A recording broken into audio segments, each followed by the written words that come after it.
Hi guys, Assalamu alaikum. This is Hussein Meman here and I'm back after a long time. बहुत time के बाद मैं video बना रहा हूँ।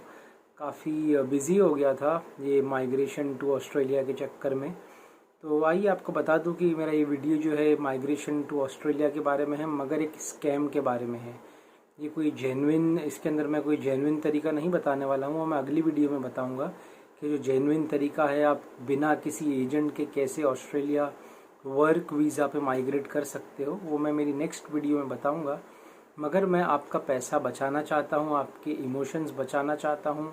जो एक शौक़ आपको लगता है स्कैम के बाद, जब आपने 50,000, लाख, 2 लाख, 4 लाख रुपए जब आपने दे दिए और उसके बाद आपको पता चलता है यार ये तो एक स्कैम है, तो मैं उससे आपको आगाह करना चाहता हूँ।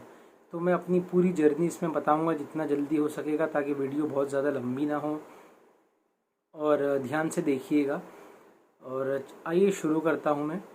तो मुझे एक दिन कॉल आया, ऑस्ट्रेलिया से आया, ऑस्ट्रेलियन नंबर से आया, और बंदी भी इंग्लिश बोल रही थी, इंग्लिश एक्सेंट के अंदर, ऑस्ट्रेलियन एक्सेंट के अंदर। और उसने कहा कि naukri.com से मेरा CV उसको मिला है, उसने देखा है वहाँ पे, और जो पोजीशन उसके पास है उसके लिए वो सूटेबल है। और मेरे जहन में ख़्याल आया यार कि मेरी कोई ऐसी पोजीशन नहीं है कि जो ऑस्ट्रेलिया के अंदर बंदा या बंदी मिल नहीं सके उनको काम के लिए, तो उसने मुझे क्यों कांटेक्ट किया। अब काफ़ी इसके अंदर बहुत सारी बातें होती हैं, मैं आपको बाद में बताऊंगा कि वो लोग क्यों बाहर से लोग अपने कंट्री में लेके जाते हैं, माइग्रेट करवाते हैं, वो मैं आपको बाद में बताऊंगा। लेकिन पहले पूरी स्टोरी बता दूं। तो मुझे सुबह में कॉल आया, उसने मेरा पहला इंटरव्यू लिया, मैं पास हो गया। उसने कहा कि अभी जो दूसरा मेरा HR मैनेजर वगैरह है वो आपसे कांटेक्ट करेंगे। विद इन 1 वीक जो है उन्होंने मेरा टेलीफोनिक राउंड भी ले लिया, और दोनों टेलीफोनिक राउंड ही हुए थे, फेस टू फेस नहीं हुआ था। अब फिर थोड़ा सा मैंने रिसर्च किया कि 1 हफ्ता हो गया, 2 इंटरव्यू हो गए, मैं पास हो गया। उन्होंने कहा कि आपको ऑफ़र लेटर आएगा थोड़े दिन में, और इस दौरान 2-3 दिन थे मेरे पास, तो मैंने काफ़ी रिसर्च की। और रिसर्च के अंदर मैंने जो स्टूडेंट वीज़ा वाले बंदे होते हैं जिनका व्लॉग्स होता है, तो उनके व्लॉग्स देखे। और उसके अंदर उन्होंने कहा था कि कुछ कुछ यूनिवर्सिटीज़ भी सिर्फ टेलीफोनिक राउंड ही करती है और वो फेस टू फेस इंटरव्यू नहीं लेते। तो उसके बाद फिर मुझे थोड़ा सा बिलीव होने लगा कि हाँ यार ये टेलीफोनिक कॉन्वर्जेशन जो है हो सकता है सही भी हो करके, और ज़रूरी नहीं है कि स्कैम हो। और क्योंकि बंदी ऑस्ट्रेलियन थी, एक्सेंट ऑस्ट्रेलियन था, कंपनी का नाम भी ऑस्ट्रेलियन था, और जो टेलीफोनिक राउंड्स के बीच में जो टाइम था 7-8 दिन का, उसमें मैंने काफ़ी रिसर्च की। ऑस्ट्रेलियन गवर्नमेंट की वेबसाइट पे गया, मैंने देखा कंपनी का वेबसाइट भी है।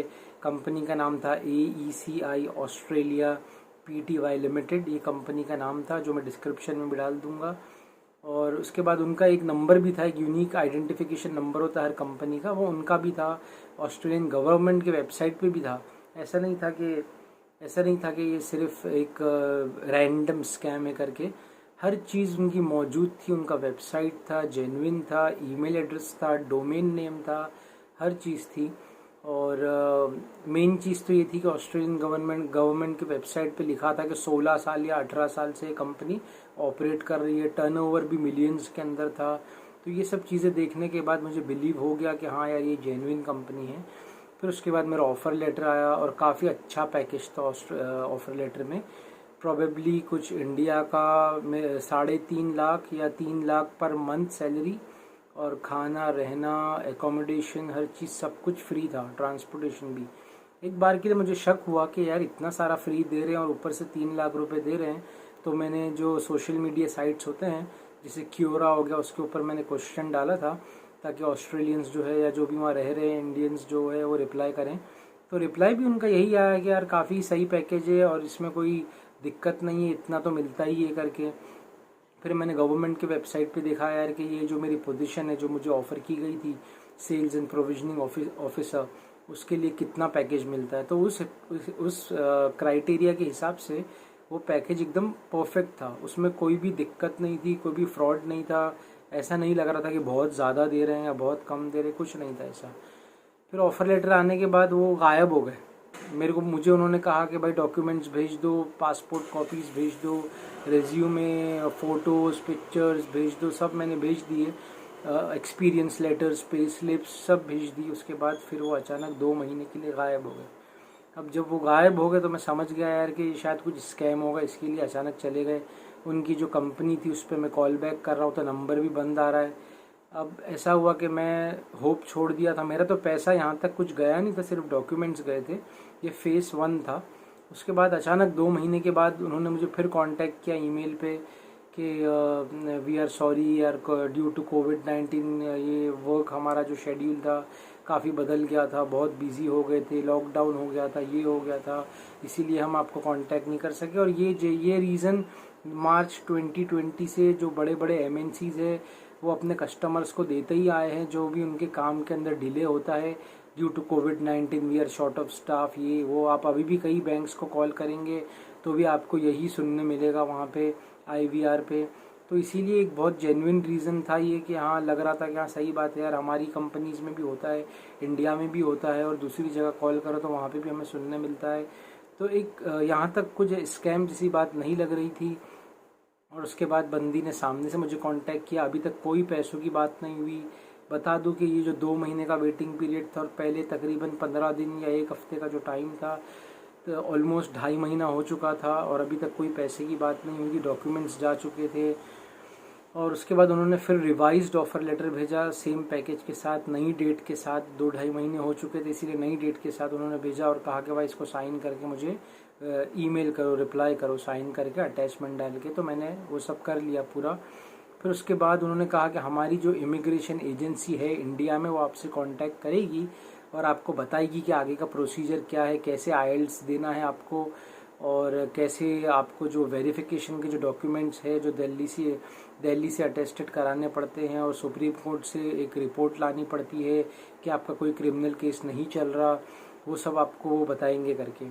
तो प्रोबेबली 2 दिन के बाद 3 दिन के बाद मुझे कोलकाता से समाया लीगल करके एक कंसल्टेंट है, या लीगल कंसल्टेंट है या इमिग्रेशन कंसल्टेंट है, उनका कॉल आया। और उसका नाम दिशा था, वो बंदी का नाम दिशा था, DISHA, उसका नाम दिशा था। उसका फ़ोन नंबर और नाम मैं डाल दूंगा डिस्क्रिप्शन में। तो उसने मुझे कॉल किया, नॉर्मल एकदम जो इंडियन एक्सेंट होता है उसमें इंग्लिश में वो बात कर रही थी, वो समझा रही थी। और उसने भी पहले पैसे कुछ नहीं मांगे। उसने मुझे जो है आईएलटीएस का उसने मुझे पहले वापस से वही डॉक्यूमेंट्स मुझसे वापस मांगे। मैंने फिर वही ईमेल वापस फॉरवर्ड किया जो पहले मैंने ऑस्ट्रेलिया में फॉरवर्ड किया था। फिर उसके बाद ऐसा हुआ कि उसने मुझे आईएलटीएस का फॉर्म भेजा, मैंने आईएलटीएस का फॉर्म फिल किया, अभी तक पैसों की कोई बात नहीं हुई।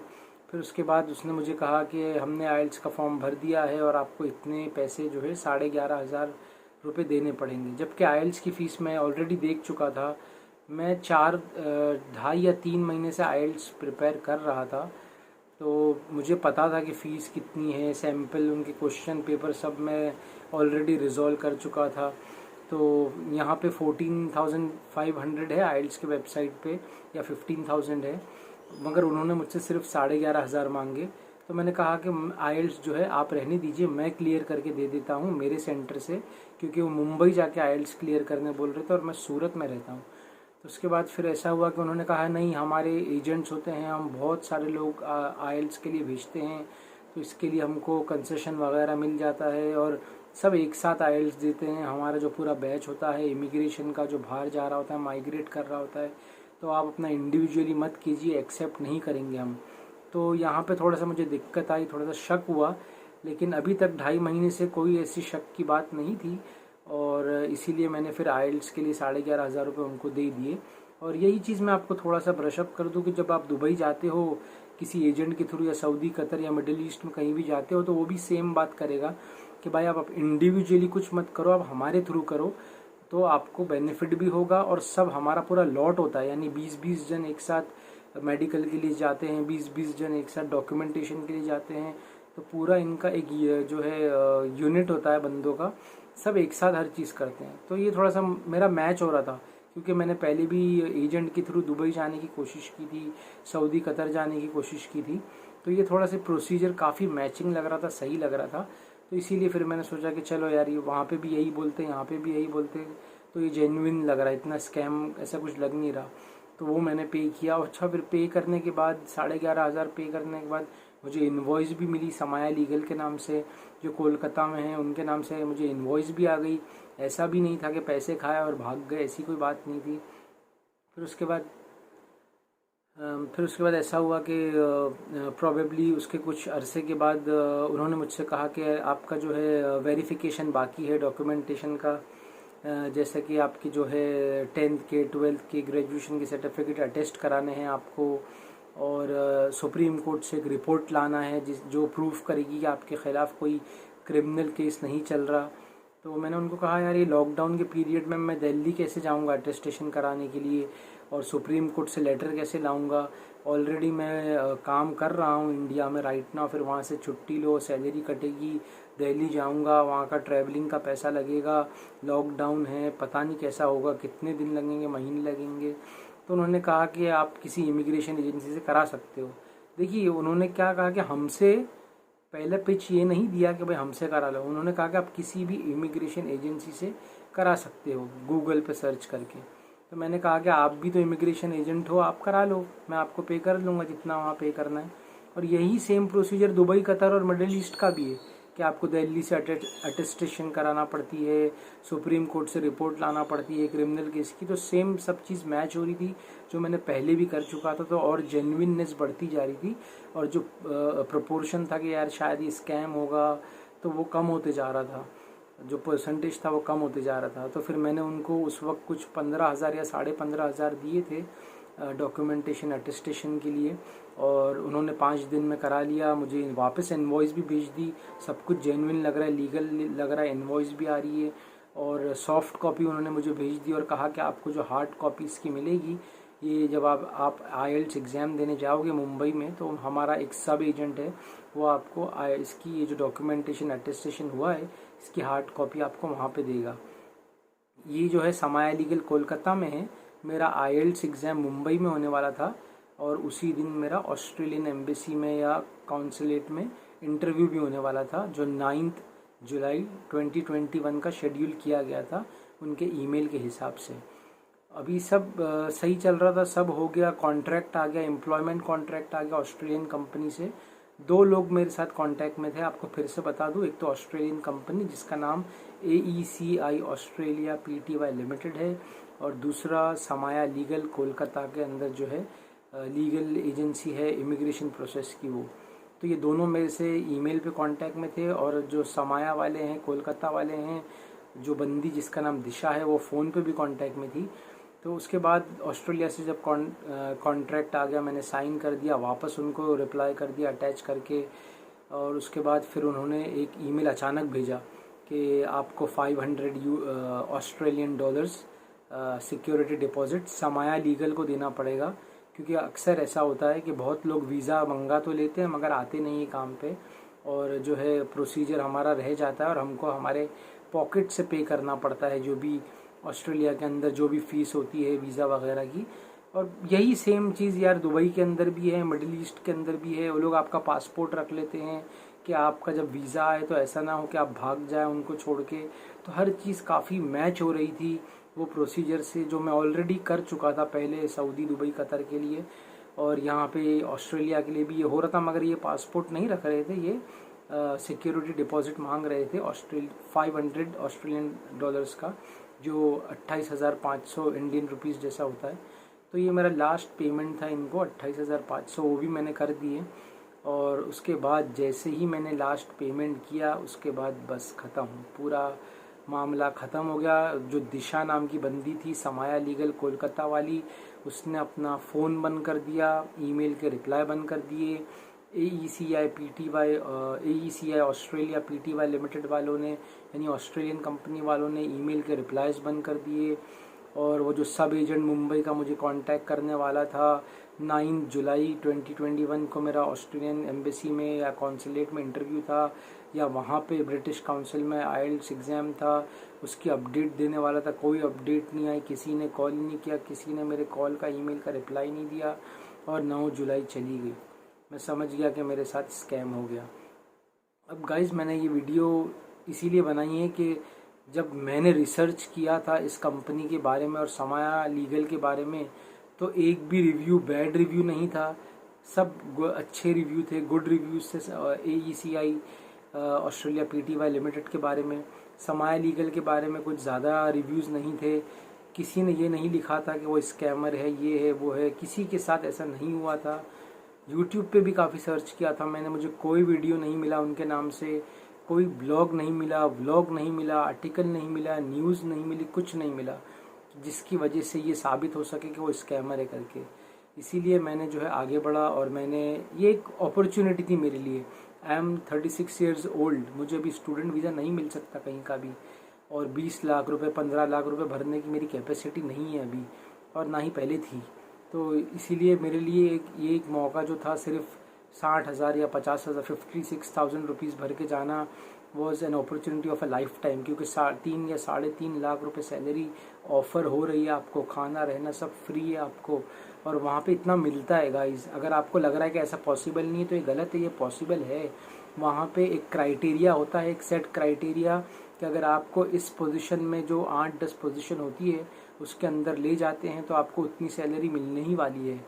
तो ये सब मैंने ऑलरेडी ऑस्ट्रेलियन गवर्नमेंट की वेबसाइट पे पढ़ चुका था, इसीलिए जो है मैं इस पे काफ़ी यकीन था मुझे कि यार ये फ्रॉड नहीं हो सकता, क्योंकि बंदे भी जो है 2 महीने के बाद वापस आए। 2 महीने तक कांटेक्ट छूट गया था, कोई कांटेक्ट नहीं था, मगर 2 महीने के बाद वापस आए, फिर वापस शुरू किया प्रोसीजर। तो स्कैमर क्या होता है जनरली कि आपके पैसे लेके भाग जाता शुरू में ही, मगर इन्होंने ऐसा नहीं किया। इन्होंने काफ़ी जो है, पता नहीं एक प्रोसेस था, एक प्लान था, या तो फिर कुछ इनकी दिक्कतें थी जिसकी वजह से वो 2 महीने का गैप हो गया बीच में। तो उसके बाद फिर जब वो चले गए तो फिर मैंने कंज्यूमर कोर्ट के अंदर जो है ऑनलाइन अभी केस डाला है, और शायद अगर वहाँ से क्या जवाब, अभी तक कुछ आया नहीं है, अगर जो जवाब आएगा वो मैं आपको बता दूंगा। और आप मेरे चैनल को सब्सक्राइब कीजिए और देखते रहिए मेरे वीडियोस, क्योंकि मैं आगे इसके अंदर आपको जो लीगल प्रोसेस है विदाउट एनी एजेंट ऑस्ट्रेलिया जाने का वर्क वीज़ा पे, वो मैं आपको बताऊंगा। आपको किसी को 10 लाख रुपए, 15 लाख रुपए, 20 लाख रुपए देने की कोई ज़रूरत नहीं है। और वो वर्क वीज़ा का जो प्रोसेस है उसमें आपको 2 साल का या 4 साल का शॉर्ट टर्म वर्क वीज़ा मिल सकता है। आप आराम से ऑस्ट्रेलिया में काम कर सकते हो, और नॉमिनल जो उनके गवर्नमेंट के चार्जेस हैं, जो उनका टेस्ट होता है और वीज़ा प्रोसेस होता है, वो सब आपको पे करना पड़ेगा। कभी कभार वो पेमेंट मैं आपको बताऊंगा देख के, ऑफ कोर्स 1 लाख से ज़्यादा ही होगा, 1-1.5 लाख से ज़्यादा ही होगा, उससे कम तो नहीं होगा। वो जो जेन्युइन है, आप डायरेक्ट ऑस्ट्रेलियन गवर्नमेंट से, जो उनके काउंटीज़ की गवर्नमेंट होती है, आप डायरेक्ट उनसे जो है कांटेक्ट करते हो ईमेल के थ्रू। तो गाइज़ देखते रहिए। और ये जो कंपनीज़ के नाम मैंने आपको बताया है, AECA ऑस्ट्रेलिया PTY लिमिटेड और समाया लीगल कोलकाता की, इससे काफ़ी ख़बरदार रहना। ये स्कैमर है, ये चोर है, ये आपका पैसा खा जाएंगे, बड़ी मीठी मीठी बातें करेंगे, ऑफ़र लेटर भी भेजेंगे, इस ऑस्ट्रेलिया से स्पॉन्सरशिप लेटर भी भेजेंगे जो 10 साल के लिए वैलिड होगा। मेरे पास आया है, मैं इसमें स्क्रीनशॉट डाल दूंगा, आप वीडियो के एंड में देखते रहना। Sponsorship letter, offer letter, contract copy सब वीडियो के एंड के अंदर है, आप उसको देखते रहना। और भरोसा किसी पे भी मत करना। ये स्कैम के बाद एक दूसरा दुबई का स्कैम भी मेरे पास आया था, और अल्हम्दुलिल्लाह ये स्कैम की वजह से वहाँ मेरे पैसे बच गए, क्योंकि मैं उसके चक्कर में पड़ा नहीं और मैंने डायरेक्ट कंपनी को कांटेक्ट कर लिया था, मैंने लिंक्डइन के थ्रू, तो मैं बच गया वहाँ से। मगर मैंने जब ऑस्ट्रेलियन कंपनी को कांटेक्ट किया था तो वो तो डायरेक्ट खुद ही बंदे मेरे से डायरेक्ट कांटेक्ट में थे, तो तीसरा कोई कांटेक्ट ही नहीं था वहाँ पे। तो इसीलिए यहाँ पे मैं फंस गया, क्योंकि ख़ुद जब कंपनी आपसे कांटेक्ट करके बोल रही है यार कि हम दे रहे आ जाओ, तो फिर आप किस, दो थर्ड पार्टी तो कोई है ही नहीं उसके अलावा, तो फिर कि जो आपको कंफर्म कर सके भाई ये सही बंदे हैं कि गलत बंदे हैं करके। और गवर्नमेंट जो है, ऑस्ट्रेलियन गवर्नमेंट का वेबसाइट भी इस बात को प्रूफ कर रहा है कि यार ये कंपनी 16 साल से हमारे मुल्क में है, बिजनेस कर रही है, लाखों डॉलर्स का टर्नओवर है उनका, तो फिर आप उससे ज़्यादा और क्या जेन्युइननेस देखोगे। तो इसीलिए गाइज मैं आपके लिए थोड़ा सा स्क्रीनशॉट डाल देता हूँ वीडियोस के एंड में, आप देख लीजिए कितना जेन्युइन था। कोई भी आपको ज़रा सा भी शक नहीं होगा कि यार ये लोग फ्रॉड है करके। और बस बच के रहिए। एक बात बोल दूँ कि इतना ईजी नहीं है कि आप यहाँ से ऑस्ट्रेलिया वर्क के लिए चले जाओ। अब वो मेरे साथ एक मौका ऐसा हो गया कि मेरे एक दोस्त कनाडा चला गया, एक UK चला गया, एक जर्मनी जाने वाला है, तो ये तीनों के एक साथ स्टूडेंट वीज़ा पे हो गए। और मैं भी बहुत ट्राई कर रहा था निकलने की, मगर मैं वर्क वीज़ा, स्टूडेंट वीज़ा नहीं मिल रहा था। तो मुझे ऐसा लगा यार कि शायद इनको चांस मिला तो मुझे भी चांस मिला है करके। और एक माहौल बन जाता, जब सब आपके सर्कल वाले एक साथ जा रहे होते तो आपकी भी ख्वाहिश होती है और ऐसा लगता है कि हाँ यार आपका भी जो है मौका आ गया जैसा उनका आया। तो हो सकता है इमोशनली मैं एक तरीके से वो फ्लो में भी बह गया और ज़्यादा उसके बारे में बहुत ज़्यादा नेगेटिवली नहीं सोचा, क्योंकि मैं ओवर थिंकिंग नहीं करता कोई भी चीज़ के बारे में। और जितना मेरा कॉन्सेप्ट था चेक करने का, वेरिफिकेशन वगैरह, वो सब मैंने कर ली थी और सब कुछ जेन्युइन था। यहाँ तक जब तक वो पैसे लेके भागे नहीं थे हर चीज़ जेन्युइन लग रही थी। तो आपके लिए स्क्रीनशॉट्स डाल देता हूँ, आप देख लीजिए और बहुत बच कर रहिए, आपका पैसा बहुत बचाइए, बेवजह किसी के हाथ में मत दीजिए। और जितना हो सके डायरेक्ट आप कंपनीज़ को ईमेल करिए, ऑस्ट्रेलिया में या दुबई में या कतर में। हो सकता है कि कंपनी डायरेक्ट आपको रिक्रूट कर ले अगर आपके पास वो टैलेंट है और आपके पास वो स्किल्स है। मैंने अक्सर ऐसा देखा है कि सॉफ्टवेयर की जो जॉब्स है, आईटी जो प्योर आईटी है, 4 साल 5 साल एक्सपीरियंस वाले, उनकी बहुत जॉब्स है और उनको आसानी से कंपनी वहाँ रिक्रूट करती है। और दूसरा टेक्निकल जॉब्स है, शेफ़ हो गया, प्लम्बर हो गया, इलेक्ट्रिशियन हो गया, वायरमैन हो गया। जो टेक्निकल जॉब्स है जो मेरे फील्ड के नहीं है क्योंकि मैं टेक्निकल नहीं हूँ, इंजीनियरिंग जॉब्स हो गई, ये सब जॉब्स के बहुत रिक्वायरमेंट है और इनको खुद वहाँ पे ऑस्ट्रेलियन गवर्नमेंट बुलाती है काम करने के लिए। और लास्ट जो इनका एक इंसाइट है वो ये बता दूं कि ये बाहर से लोगों को क्यों बुलाते हैं। तो इसके लिए बुलाते हैं कि जो आपका पैकेज है, टोटल एनुअल पैकेज, उस पर 32.5% इनकम टैक्स कटता है। 32.5% तकरीबन इनकम टैक्स कटता है, ऑस्ट्रेलियन गवर्नमेंट लेती है। तो फॉर एग्जांपल अगर आप 30 लाख कमा रहे हो तो आपका कुछ 3 लाख 2,500 डॉलर, सॉरी, अगर आप 30,000 ऑस्ट्रेलियन डॉलर कमा रहे हो तो 3,250 डॉलर आपका कट जाएगा। 32.5 आपका ये जो है, या 32.50 ये उनका इनकम टैक्स का स्लैब होता है। तो आप अपने हिसाब से कैलकुलेशन कर लो, अभी तो मेरी समझ में नहीं आ रहा, मैं बहुत नींद में भी हूँ, सुबह के 4:15 बज रहे हैं वीडियो रिकॉर्ड करने के टाइम। तो गाइस बस बच के रहिए, अल्लाह आपके पैसों की भी हिफाजत करे, जो मेरे अटके वो भी वापस आ जाए। मेरे लिए भी दुआ कीजिए। अब ये जो है ये 60,000 जो मैंने भरे, ये 56,000 भरे, ये मैंने बैंक से लोन ली थी। मेरे पास कोई ख़ास सेविंग नहीं थी क्योंकि इंडिया में इतनी ज़्यादा सेविंग हो नहीं पाती और जितनी भी हुई थी वही कोविड के टाइम पे यहाँ वहाँ अलग अलग शहर बदलने में काफ़ी पैसे चले गए थे इसके। और मेरे डैड को खुद को कोरोना हो गया था, उसमें भी काफ़ी पैसे गए थे।